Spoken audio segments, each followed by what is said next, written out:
រលឹកនៅតែមិនអស់អាឡ័យក្តីស្រមៃនៅតែជាប់នឹងនេត្រាអំគៀកស្មើទៅលើខ្សាច់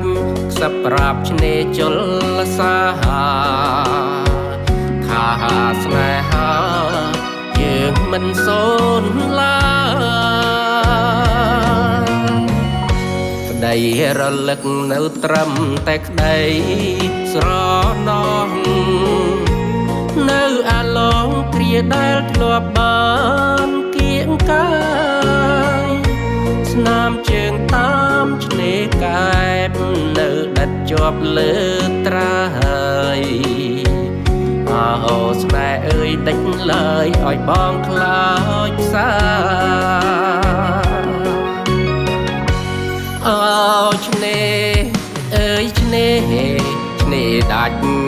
អាឡ័យឆ្នេរផ្ដាច់និស័យព្រោះស្រីរៀបការលងទឹកនេត្រាឲ្យបងជឿផ្សាឲ្យបងជឿផ្សាកនឡងស្ពានឆ្លងព្រែកដេចមិនជួយស្រែកខាត់ស្រីឆ្នេរជលស័យស្ដីថាលាហើយស្នេហ៍ស្នងហែលក្នុងទឹកនេត្រាប្រងជីវ៉ាផ្លេចបងអូស្នេហ៍ស្នងនួនឡងបានសុខសានអើ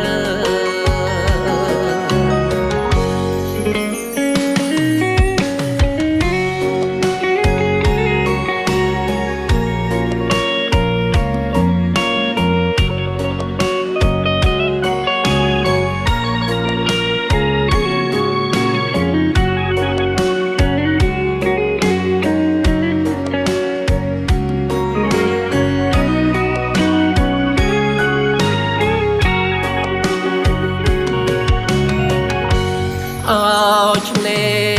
អើយឆ្នេរឆ្នេរដាច់អាឡ័យឆ្នេរផ្ដាច់និស័យព្រោះស្រីរៀបការលងទឹកនេត្រាឲ្យបងជឿផ្សាឲ្យបងជឿផ្សាកនឡងស្ពានឆ្លងព្រែកដេចមិនជួយស្រែកខាត់ស្រីឆ្នេរជលស័យស្ដីថាលាហើយស្នេហ៍ស្នងហែលក្នុងទឹក